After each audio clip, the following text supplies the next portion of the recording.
In Vietnam, there was a story. Yeah, I go back to the nun who told me this story.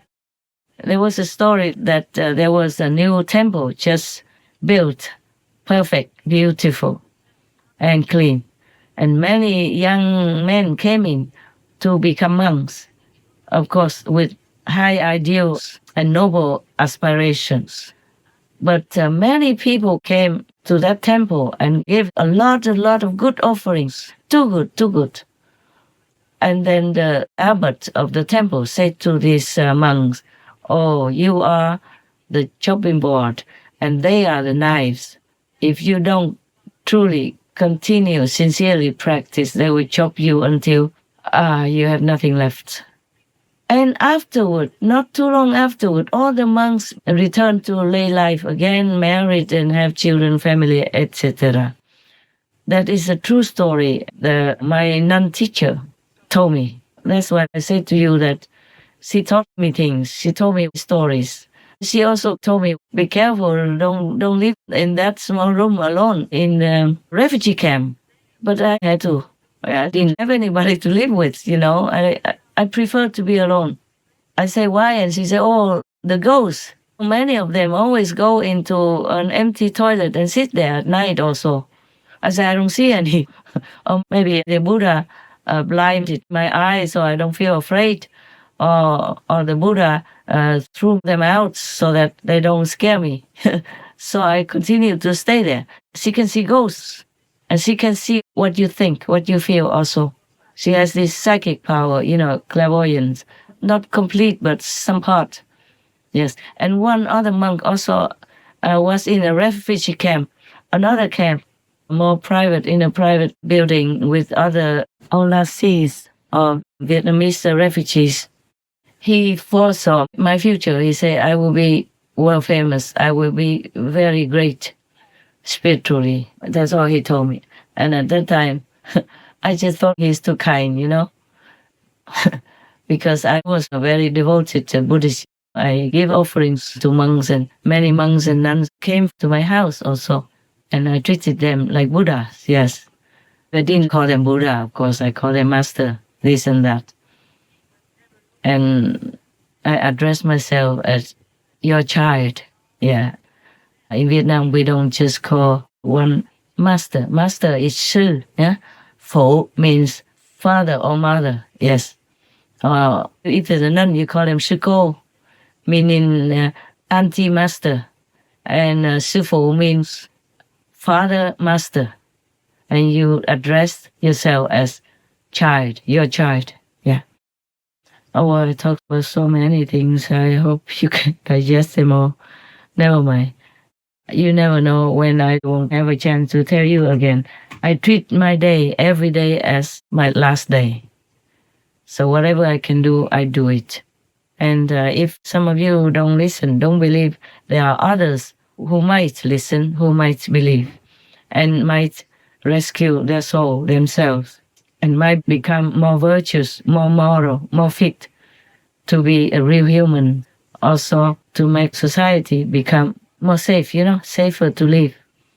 And also their soul will become clean, and it's better for them as well. So I just talk, and whoever listens, listens. Good for them. Yeah, whoever doesn't listen, I also don't know. Anyway, I want nothing, so I'm not afraid of losing anything. If any of my words may help you, you thank God. You thank all the Buddhas, all the masters, okay? You don't have to thank me at all. They inspired me, and before any talk, I always praise them to talk through me. Don't let me talk by just a mundane standard or ego. I don't consider any talk as my real talk. And sometimes I do chip in some human standards, make jokes and all that. But I don't consider that I'm really teaching anyone. I always thank God for letting me talk about whatever benefits others. And even animal people, they listen also from afar. Their souls can listen. Yes. The animal people are so kind to me. Wherever I go, the birds people come and tell me this and that. When I'm in anxiety, for the world or everything. They come and tell me good news, but I cannot tell you, okay? When it comes, you know, even rat people and all that. One time I stay not in the city, but in a kind of suburb with other houses around, yeah? And I fed the rat people. I fed the bird people, but the rat people also came and ate together. And the neighbors saw it, so they reported it to the authority. And they wrote me a letter.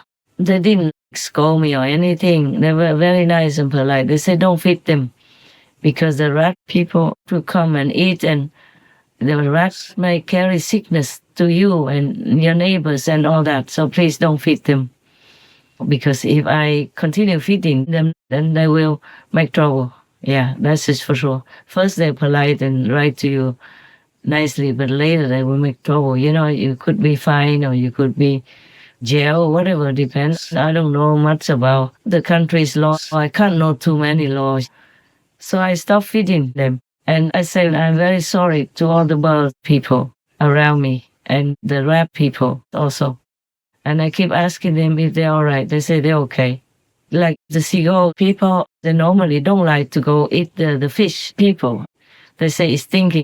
But after, if I don't feed them, then they will go eat that.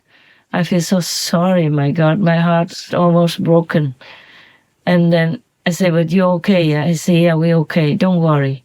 And the rat people, I asked the rats also what to do now. You come every day to eat easily, and now what can you do now? Do you have food? They said, don't worry, we will find food. We know we can take care of ourselves. And the fox people told me similar things in so much love and tried to comfort me instead of blaming me for not feeding them. But I felt forever sorrow. But in society, in the country that you live in, even if it's your own country or not your own country, you have to respect the law. If you know that law already, you have to respect it. Unless you don't know and unknowingly do something wrong, then you still have to bear the punishment. So after that, I felt so sorry. I still do feel sorry all the time now. But I moved somewhere else, and they still come and talk to me. They still tell me, oh, is this good, that good, or be careful this, be careful that. Anywhere I go, they come, even if I don't feed them. So wherever I go, if I see people feed the birds and the rats somehow, because they have bigger garden, they live more privately, they can feed them, oh, I'm so happy. And I wish them well. I say, God bless you, and all that. But you see, in the world, we have worldly laws. So in the universe, we also have universal laws. We have to abide by all the laws in order to survive. But if your soul is liberated or you come to the real home, Buddha's land, heaven's home, then you never have to worry or be afraid about anything anymore. They don't have such laws. They don't have the dictionary that says suffer or pain or rule or law, nothing, because everybody lives in heaven, Buddha's land. It's all good and blissful and happy all the time. All you do is just maybe walk around or visit your neighbors or go pay homage to the Buddhas, feed yourself, and you don't even have to walk or go on a bus. You just fly. You just walk on a cloud, for example. It depends on what land you are in. Or you have a belt on your stomach and you just push a button and you go flying safely, gently, just as if you're walking on air. Or you walk on a cloud and tell the cloud where you want to go. And then it will take you there.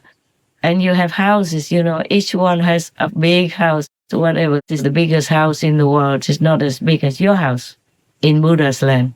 For example, Amitabha Buddha's land. Even it's like you are in a lotus flower. But that flower is a flower shape, but it's your house. Big flowers, so it's not like a small lotus or a small house even. But great, because you're big there also.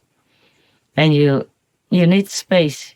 You don't even need that house. It's just everybody is given one so that you can sit there and meditate so you're not disturbed by anything. In such a land, you have just pleasure, enjoy, whatever you want will come to you automatically. You even think about anything, then it comes. But you don't want too much there anyway, whatever. You just feel contented, and whatever you need, very simple, it comes to you, no matter what you need. And all the birds and the animal people, they are beautiful with light around them, and they sing. They remind everyone to practice, to go to a higher place.